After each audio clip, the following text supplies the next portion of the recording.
بسم اللہ الرحمن الرحیم، السلام علیکم۔ کیپٹل ٹاک میں خوش آمدید۔ بھارت کے وزیر اعظم نریندر مودی اپنی سیاسی زندگی کے بدترین بحران سے گزر رہے ہیں۔ یہ میں کیوں کہہ رہا ہوں؟ اس لیے کہ وہ ایک دعویٰ کرتے ہیں اور اس دعوے کی تردید کون کرتا ہے؟ امریکہ کا پریزیڈنٹ ڈونلڈ ٹرمپ۔ مودی صاحب فرماتے ہیں کہ جناب یہ پاکستان تھا جس نے سیز فائر کے لیے انڈیا سے کانٹیکٹ کیا اور ہم نے سیز فائر کر دیا۔ ڈونلڈ ٹرمپ کہتے ہیں نہیں، ایسا نہیں ہوا، بلکہ میں نے دونوں ملکوں کے درمیان سیز فائر کروایا۔ اور ڈونلڈ ٹرمپ نے ایک دفعہ نہیں کہا، بلکہ وہ اب تک 3 دفعہ یہ بات رپیٹ کر چکے ہیں، اور آخری دفعہ جو انہوں نے یہ بات رپیٹ کی ہے تو اس میں انہوں نے ایک ڈنر میٹنگ کی بھی بات کر دی ہے۔ ذرا سنیں وہ کیا ہے۔ My administration successfully brokered a historic ceasefire to stop the escalating violence between India and Pakistan. Hopefully it'll remain that way. Maybe we can even get them together a little bit, Marco, where they go out and have a nice dinner together. Wouldn't that be nice? وہ کہہ رہے ہیں کہ میں اپنے وزیر خارجہ سے کہتا ہوں کہ ایک نائس ڈنر کا اہتمام کرو۔ اور اب جو ٹرمپ صاحب کی جو دعوے ہیں اس پہ امریکی اخبار نیو یارک ٹائمز نے بھی تصدیق کی مہر لگا دی، اور نیو یارک ٹائمز نے اپنی ایک تازہ سٹوری میں یہ کہا ہے، ہیڈ لائن تو اس کی یہ ہے کہ as Trump cross over ending a conflict India's leaders feel betrayed. تو اس سٹوری میں کہا گیا کہ بھارتی قیادت فکر مند ہے کہ اس نے پاکستان کے خلاف فتح کے بغیر ہی بیرونی دباؤ پر جنگ روک دی۔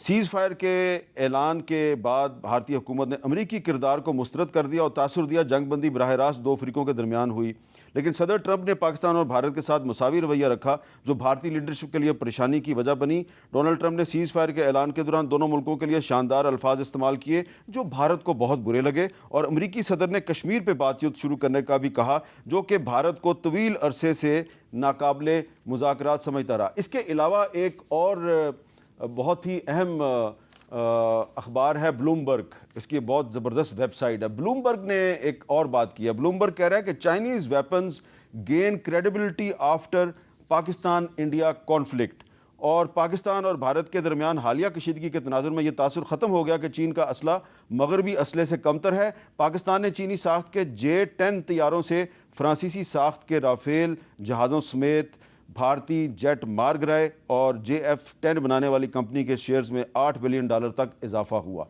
لیکن اب جو میں نے سوال آج زیر بحث لانا ہے وہ یہ کیا ہے کہ پاکستان کی جو ڈیفنس پروڈکشن ہے، پاکستان کی دفاعی پیداوار ہے، اس میں بھی کوئی اضافہ ہو رہا ہے، کوئی اس کی بھی مانگ بڑھ رہی ہے یا نہیں بڑھ رہی؟ کیونکہ میں یہ سمجھتا ہوں، میری انفارمیشن یہ ہے کہ پاکستان ایئر فورس دنیا کی واحد ایئر فورس ہے جو خود جہاز بناتی ہے، اور پاکستان جو ہے وہ اس نے کچھ تو چائنیز ٹیکنالوجی استعمال کی ہے، لیکن کچھ پاکستان کے جہاز ایسے ہیں جو پاکستان اور چائنا کی مشترکہ جوائنٹ کوآپریشن کا نتیجہ ہے، اور کچھ ہمارا جو دفاعی ہتھیار ہیں جو ہم بناتے ہیں اپنے پاکستان میں ہی، وہ ہم خود بناتے ہیں، وہ چائنا کی مدد سے نہیں بناتے۔ تو اس پہ گفتگو کے لیے آج میرے ساتھ موجود ہیں منسٹر فار ڈیفنس پروڈکشن جناب رضا حیات ہراج صاحب، بہت بہت شکریہ ہراج صاحب، اور year vice marshal Aijaz Mahmood صاحب جو پہلے بھی ہمارے پروگرام میں تشریف لا چکے ہیں، اور ان کا بھی براہ راست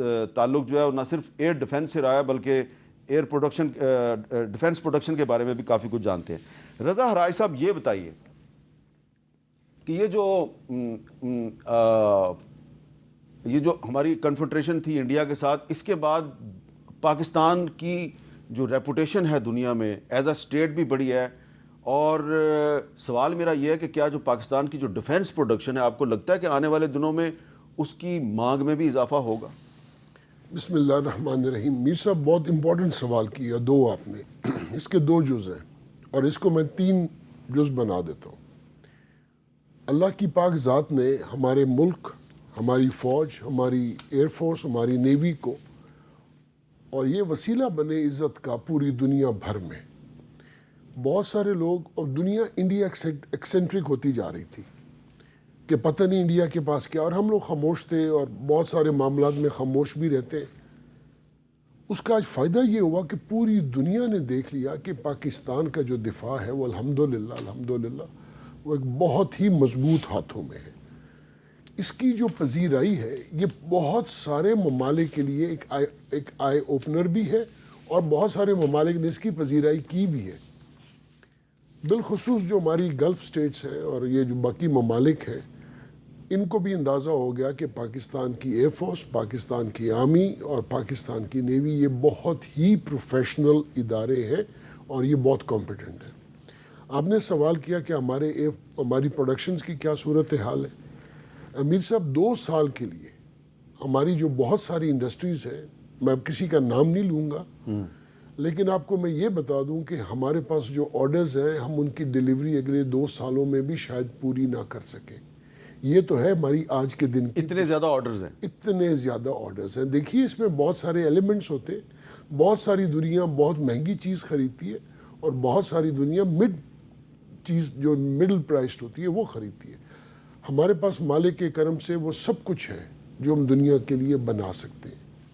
جو آپ نے فرمایا کہ چائنیز کی مدد سے، تو اس پہ آپ نے بھی شاید وہ یوٹیوب پہ یا کسی ایک آرٹیکل میں پڑھا ہو، اب مجھے یہ نہیں پتا کہ وہ انڈین ایئر چیف ہے یا انڈین آرمی کا آدمی ہے، اس نے یہ کہا کہ یہ جو ویپنز جو میزائلز تھے 150 کا وہ حوالہ دے رہے تھے غالباً، انہوں نے کہا کہ یہ جو میزائل ہے گو بنا چائنا میں ہے، لیکن یہ جو پاکستانی ہے ہماری ایئر فورس اور ہماری آرمی والے، انہوں نے ان کو چائنیز سے بھی بہتر استعمال کرنا دنیا کو بتا دیا ہے۔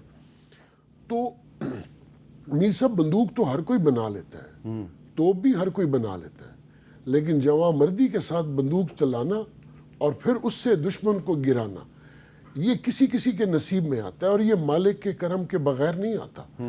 آپ کو نظر آئے صرف وہ 5 جہاز یا کچھ 77 ڈرونز جو لائن آف کنٹرول پہ ہماری افواج نے جو وہاں پہ ان کا حشر نشر کیا ہے، یہ ان کو آنے والے وقتوں میں بھی یاد رہے گا۔ ان کا وہاں کچھ نہیں چھوڑا، اور ہم جو ایک امن کا پیغام دے رہے تھے، ہم جو بارہا کہہ رہے تھے کہ آپ انڈیپینڈنٹ، اور لائن آف کنٹرول پہ جو گولے ہم نے ان پہ فائر کیے ہیں وہ سارے آپ خود بناتے ہیں؟ سب کچھ وہ ہمیں اس میں ہمیں بہت ساری چیزیں میر صاحب دیکھیے یہ ایک بہت بڑے راز ہوتے ہیں، یہ نیشنل سیکرٹس ہوتی ہیں، ٹھیک ہے، یہ ہم کسی کو دیکھیں اگر یہ ڈسکلوز کر لیے گئے ہوتے تو کیا انڈیا میں ڈسکلوز کرتا؟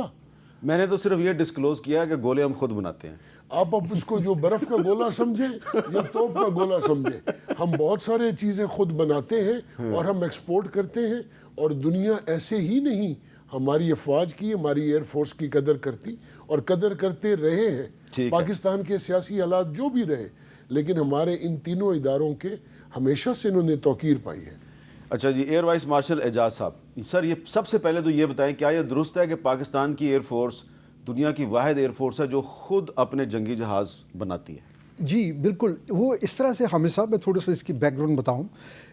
مڈ 70s میں ہم نے سب سے پہلے رسال پور اکیڈمی ہماری جو ہے اس کے ایک ہینگر میں ہم نے ایک سویڈش تربیتی طیارہ، سیب جہاز کا نام ہوتا تھا، اس کو مشاق کے نام سے ہم نے خود اس کی فیبریکیشن شروع کی ایز اے پروجیکٹ۔ مجھے ابھی تک اس کا نام یاد ہے، ہم بالکل ینگ تھے تو اس کے ہینگر کے آگے سے گزرتے تھے تو وہاں پہ پیس 751 پروجیکٹ 751 لکھا ہوتا تھا، اور وہاں سے ہم نے اپنا کام شروع کیا، کیونکہ ہمیں یہ دیکھنا ہے کہ اس وقت ہمارے ملک میں کوئی انڈسٹریل بیس ایسا نہیں تھا جو پرائیویٹ سیکٹر میں جو اتنی ہائی ٹیک جو انڈسٹری ہے اس کو ٹیک اپ کر سکے، لیکن ایئر فورس نے وہاں سے آغاز کیا۔ پھر اس کے بعد ہم نے چائنا کے ساتھ مل کے K8 ٹرینر جہاز بنائے، اور اسی دوران پھر ہم ایک ایڈوانسڈ فائٹر پلین کی طرف گئے، اور اس ٹائم فریم میں انڈیا نے بھی تیجاس کے نام سے اور جو ہے نا لائٹ کامبیٹ ایئر کرافٹ کے نام سے ایک پروجیکٹ شروع، لیکن وہ ان کی ایئر فورس نہیں بنا رہی تھی۔ ایئر فورس نے جی وہ ہندوستان ایروناٹکس بنا رہی ہے۔ اچھا، میں جب یہ کہتا ہوں کہ ایئر فورس بنا رہی ہے، وہ اس لیے کہ اگرچہ ٹیکنیکلی وہ یا آرگنائزیشن وائز وہ منسٹر صاحب کی منسٹری کے انڈر ہی آتا ہے پروجیکٹ، لیکن اس کے اندر جو مین پاور ہے وہ ساری پاک فضائیہ کے انجینئرز ہیں، ہاں، پاک فضائیہ کے یونیفارم ٹیکنیشینز ہیں، اور کچھ جو ہے JF-17 بنایا یہ پاکستان اور چائنا نے مل کے بنایا۔ جی اس میں جی ساری جو اس کی ڈیزائننگ ہے وہ پاکستان نے کی، اور وہ اس کا پروجیکٹ جو تھا سپر 7 پروجیکٹ کے نام سے ہم نے وہ ڈیزائن کیا کہ ہمیں آنے والے وقتوں میں ہمیں کس طرح کا جہاز ایئر فورس کو چاہیے کہ اس کی ایروڈینامکس اس کا یعنی آپ کہہ لیں کہ اس کی فیوزلاج یا باڈی سٹرکچر کیسا ہو، وہ آنے والے وقتوں کے حساب سے ہو، انجن کی کیا کیپیبلٹی ہو، اور اس پہ آن بورڈ ایویونکس کیسی ہوں. اور پھر لیٹر پارٹ میں چائنا کے ساتھ ہم نے کولیبریٹ کیا، اور یہ کو پروڈکشن ہے. یہ وہاں پہ چندو میں بھی جہاز بن رہے ہیں، چندو چائنا میں ان کے اپنے استعمال جہاں کے لیے. آپ بھی گئے تھے ایک دفعہ جی، اور یہ پاکستان میں بن رہے ہیں. پہلا ہمارا جو، جیسے ابھی منسٹر صاحب نے فرمایا، پہلا ہمارا جو گول تھا یا ٹاسک تھا وہ ایئر فورس کی اپنی ضروریات کو پورا کرنا تھا، کیونکہ ہمارے کچھ اسکواڈنس جن میں ہم پہلے چائنیز اکوپمنٹ استعمال کر رہے تھے، F6 وہ آبسلیٹ ہو کے وہ اپنی سروس پوری کر کے 50 سال وہ ہم نے ریٹائر کر دیے تھے. اس کے بعد FT7 تھے، وہ پھر ہم نے ان کو آہستہ آہستہ ریپلیس کیا، اور اب ہم بلاک 3 پر پہنچ گئے ہیں. اور یہ ساری جو ہیں اس میں جو ڈیولپمنٹ ہو رہی ہے، یہ دیکھیے میر صاحب، وہیں پہ کیمرہ میں ہمارے پائلٹس ان کے ساتھ اڑتے ہیں اور وہ اپنا فیڈ بیک دے کے اس کو فردر اپ گریڈ کراتے تو ہیں. یہ ٹھیک ہے، چائنا جو ہے وہ ہماری مدد کر رہا ہے، لیکن کو پروڈکشن ہے، اور سارے کی ساری ٹیکنالوجی چائنیز نہیں ہے، بندے تو سارے پاکستانی ہیں، جیسے کہ رضا حیات راج صاحب بھی کہہ رہے ہیں. جی بالکل ایسے ہی ہے. اور دیکھیے آپ کو میں عرض کروں جی، دیکھیے جو ایویشن کی جو ہے نا جہازوں کی جہاز سازی کی صنعت ہے، یہ پوری دنیا میں کمرشل جہاز ہوں یا فائٹر پلین ہوں، کوئی کمپنی 100% ہر چیز خود نہیں بناتی. فار ایگزامپل جو جہازوں کے انجنز ہیں وہ رولز رائس کمپنی ہے، پریٹ اینڈ وٹنی ہے، جنرل الیکٹرک، یہ 3 کمپنیاں بہترین انجن بناتی ہیں. ٹھیک ہے، باقی کچھ جو ہے سوویٹ یا رشین سورسز ہیں. اب وہ تمام جہازوں میں یہی لگتے ہیں. ایجیکشن سیٹس ہیں، ابھی یہ جو رافیل ہم نے گرائے ہیں اس میں 3 ایجیکشن سیٹس جو انہوں نے ایجیکٹ کرنے کی کوشش کی ہے وہ مارٹن بیکر برطانیہ کی بنی ہوئی ہیں، کیونکہ وہ دنیا کی بہترین ایجیکشن سیٹ بناتے ہیں جس کے پیرامیٹر ہوتے ہیں 0-0. 0-0 مین کہ 0 آلٹیچیوڈ اور 0 سپیڈ پہ، یعنی وہ اگر جہاز کھڑا ہے ہینگر میں اور غلطی سے کسی نے پریس کر دیا تو وہاں بھی ایجیکٹ ہو جائے گا. جبکہ نارملی جو ہیں جو فرینچ جہاز ہوتے تھے اس میں ریکوائرمنٹ ہوتی تھی کہ کم از کم آپ کے جہاز کا اتنا آلٹیچیوڈ ہوگا، اتنی سپیڈ ہوگی تو سیٹ آپ کی بلاسم کرے گی، کیونکہ وہ پھر پیراشوٹ کھلتا ہے تو نیچے بھی آنے کا ٹائم چاہیے ہوتا ہے. اچھا رضا حیات راج صاحب، یہ بتائیں کیا ہم یہ کہہ سکتے ہیں کہ ایک زمانے میں F-16 کی بڑی شہرت تھی اور ہم بڑے پریشان ہی رہتے تھے کہ F-16 استعمال کریں نہ کریں کہیں امریکہ ناراض نہ ہو جائے، اب ہماری F-16 پر ڈپینڈنس جو ہے وہ اتنی زیادہ نہیں رہ گئی، ہم اپنی مرضی سے اپنے دوسرے جہاز استعمال کر سکتے ہیں؟ میر صاحب آپ یہ کہہ سکتے ہیں کہ F-16 ہمارا ایک اثاثہ ہے اور بہت اچھا، ہمارے پاس ایک ہماری جو اسکواڈنز ہے اس کے اندر ایک بہت اچھا ویپن ہے ہمارے پاس F-16 کی شکل میں. اور آپ کو یاد ہے آپ ساتھ تھے جب ہم لوگ امریکہ گئے تھے پریزیڈنٹ مشرف صاحب کے ساتھ، تو اس وقت یہ جو ہمارے F-16 رکے ہوئے میں آپ کے ساتھ نہیں گیا تھا، میں علیحدہ سے گیا ہوا تھا، آپ کو ملا تھا. آپ مجھے واشنگٹن میں ملے تھے، تو اس وقت ہم نے یہ F-16 تب آئے تھے، تو ہمارے پاس وہ آج بھی ہمارا احساس ہے. لیکن وہ امریکہ کبھی کبھی پابندی لگا دیتا نا پریسلر امینڈمنٹ کے تحت. نہیں دیکھیں بات سنیے، یہ ہماری جو پاکستان کے اندر ایک بات تو پاکستان کی عوام، پاکستان کی حکومتیں، پاکستان کی افواج جب بھی ہمارے ملک کے دفاع کے لیے کوئی انگلی اٹھائے گا نا تو ہم کسی پابندی کو نہیں مانتے. بالکل صحیح ہے، یہ بڑی کلیئر بات ہے. ہمارے پاس اب یہ کہنا ہم ایکسکلوسیولی یا only dependent upon F-16، the answer is no. ہم نے، اور بلکہ میں AVM صاحب کی بات کو سیکنڈ کرتے ہوئے اب آپ کو شاید یہ عام فہم زبان میں سمجھاؤں کہ ہمارا جو جگاڑ ہے نا جی یہ JF-17 تھنڈر کا، وہ شاید بہت آگے تک چلا گیا ہے. تو ہمارے پاس اللہ نے ہمیں وہ ذہن دیے، ایسے لوگ دیے، ایسے ان کا جذبہ حب الوطنی دیکھیے نا، جو خاموشی میں رہ کے، پس منظر میں رہ کے اپنی ملک کے دفاع کے لیے وہ کام کرتے ہیں، اور ہم جیسے لوگ ٹی وی پہ آ کے اس کی نا اپنی پذیرائی کرانے میں لگے رہتے ہیں. تو اصل تو ہیروز وہ ہیں. اور میں سچی بات بتاؤں حامد میر صاحب، جب آپ آج صبح مجھے پتہ چلا، میں ان کو سلام پیش کرنا چاہوں گا، ان لوگوں کو کہ جس نے اس کامرہ کے، مجھے نہیں پتا وہ ایئر چیف کون تھے اور ایئر فورس کے کون لوگ تھے، پوری دنیا میں یہ واحد ادارہ ہے ہمارے پاس کامرہ میں جو کہ 100% اونڈ بائی گورنمنٹ ہے.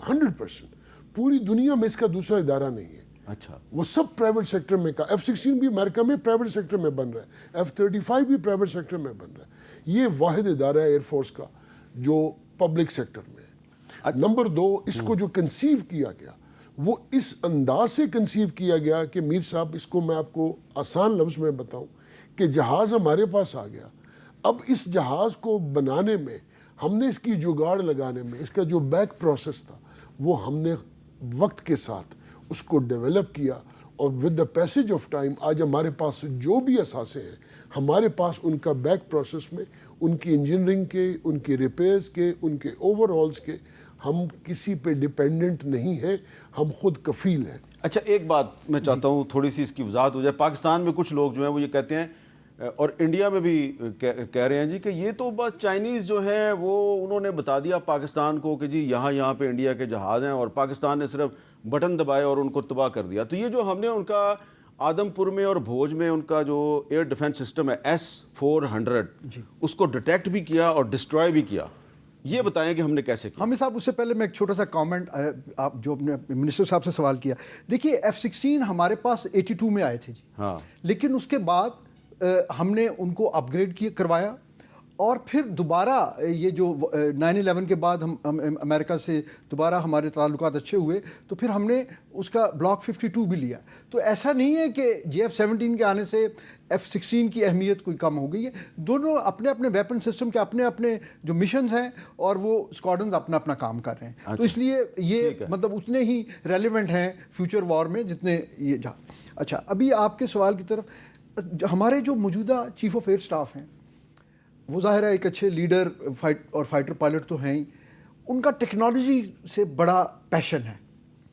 انہوں نے جب کمانڈ سنبھالی تو انہوں نے، آپ نے شاید وزٹ بھی کیا ہو کیونکہ بہت سارے جرنلسٹ آئے بھی تھے مجھے یاد ہے، ہم نے جو ہے ان کی سربراہی میں ایئر فورس نے 3 بیسز کے اوپر ہم نے national arrow space and technology parks بنائے ہیں، جس میں ایئر فورس کی ریکوائرمنٹ کے مطابق جو ریسرچ اینڈ ڈیولپمنٹ ہے وہ ہو رہی ہے، پلس ہم نے پرائیویٹ سیکٹر کو ایک پلیٹ فارم مہیا کیا ہے کہ وہ وہاں پہ آ کے اپنی ریسرچ کریں، اور اس کو ایکڈیمیا کے ساتھ انٹرفیس کر دیا ہے۔ ایک ایویشن سٹی بنایا ہے ہم نے کامرا میں، تو وہ جو ہمارا گیپ تھا نا کہ ہمارے ملک میں کوئی بیک اپ انڈسٹری نہیں تھی، ہم نے وہ گیپ برج کر لیا۔ So we are not totally dependent upon China, we are not dependent totally on any بڈی۔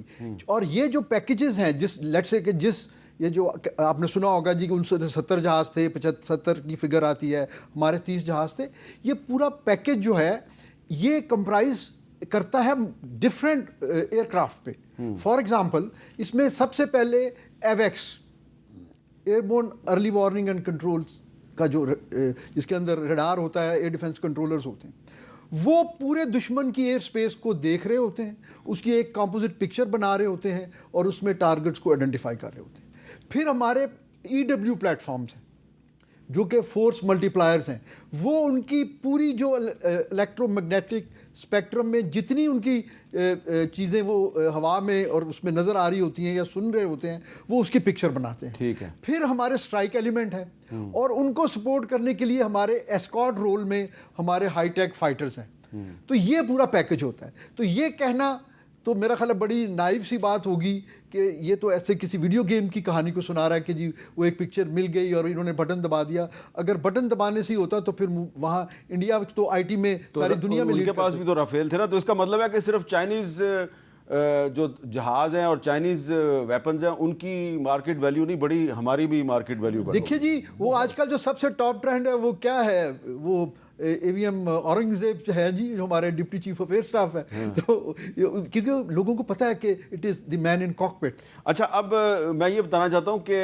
یہاں پہ جس طرح کہ AVM اورنگزیب صاحب کا ذکر ہوا ہے، تو انڈیا میں تو وہ جو ہے ان کو کافی ان کا جو امیج ہے اس کو ٹارنش کرنے کی ناکام کوشش کی جا رہی ہے، لیکن پاکستان میں جو ہے لوگ جو ہیں وہ ان کو بڑا ایڈمائر کر رہے ہیں۔ لیکن آپ یہ دیکھیں کہ ڈفرینس کیا ہے، ہم یہاں پہ اپنے جو فوجی جوان ہیں، ایئر فورس کے پائلٹ ہیں، ہم ان کو انڈیا میں کیا کام شروع ہو گیا ہے کہ BJP جو کہ رولنگ پارٹی ہے، اس کے ایک منسٹر ہیں جن کا تعلق مدھیہ پردیش سے ہے اور ان کا تعلق ہے کنور وجے شاہ، انہوں نے کرنل صوفیہ قریشی جس نے کہ اپنے سو کالڈ آپریشن سندور کی کامیابی کا اعلان کیا تھا، اس کے بارے میں کیا گھٹیا تقریر کیا ہے، ذرا اس کا ایک کلپ دیکھیں۔ جنہوں نے ہماری بیٹیوں کے سندور اجاڑے تھے